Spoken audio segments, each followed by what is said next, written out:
கோவிலில் செருப்பு திருடு போய்விட்டதா? இது நல்லதா கெட்டதா? நாம் அணியும் காலணிகளை சரியான முறையில் பயன்படுத்தினால் செல்வம் பெருகும், தொழிலில் முன்னேற்றம் ஏற்படும், சனி தோஷத்தில் இருந்து விடுதலை கிடைக்கும் என்று சொல்லப்படுகிறது.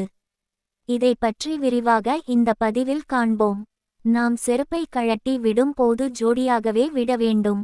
அவ்வாறு விடக்கூடிய பழக்கம் உங்களிடம் இருந்தால் உங்களின் மனமும் உடலும் தெளிவான நிலையில் இருப்பதாக சொல்லப்படுகிறது. நம்முடைய வீட்டின் தலைவாசலை தெய்வத்திற்கு இணையாக வணங்குவோம். அத்தகைய தலைவாசலில் செருப்பை போட்டுக்கொண்டு நிற்பது அல்லது அதை தாண்டி வீட்டில் செருப்பை பயன்படுத்துவது துரதிர்ஷ்டத்தை ஏற்படுத்தும் என்று சொல்லப்படுகிறது. மேலும் வீட்டில் செருப்பை அணிந்து கொண்டு கல், உப்பு, பருப்பு, அரிசி ஆகியவற்றை தொடக்கூடாது. ஏனெனில் இவை அனைத்தும் லக்ஷ்மியின் அம்சமாக கருதப்படுகிறது. சமையலறையில் செருப்பை போட்டுக்கொண்டு செல்லக்கூடாது. அதுபோல சமைக்கும் போது செருப்பை போட்டுக்கொண்டு சமைக்கக்கூடாது என்று சொல்லப்படுகிறது. செருப்பை போட்டுக்கொண்டு உணவு உண்ணக்கூடாது. நவகிரகங்களில் சனீஸ்வர பகவான் மிகவும் சக்தி வாய்ந்தவராக கருதப்படுகிறார். அவரின் தாக்கம் இருக்கும் இடமாக கால் சொல்லப்படுகிறது. அந்த காலில் நாம் அணியக்கூடிய செருப்பும் சனி பகவானின் தாக்கம் பெற்றதாக இருக்கிறது.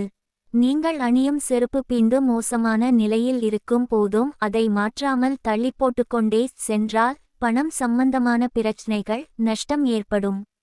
செருப்பை மற்றவர்களுக்கு தானமாக வழங்குவதன் மூலம் சனீஸ்வர பகவானின் அருளும் ஆசியும் கிடைக்கும், உத்தியோகத்தில் முன்னேற்றம் கிடைக்கும்.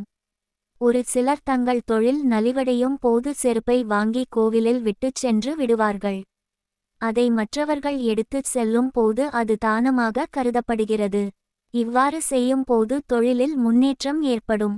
கோவிலில் கழட்டிவிட்டு சென்ற செருப்பு திருடு போய்விட்டால் சனீஸ்வர பகவானால் ஏற்படவிருக்கும் அனைத்து பிரச்சனையும் சரியாகும் என்ற நம்பிக்கை உண்டு.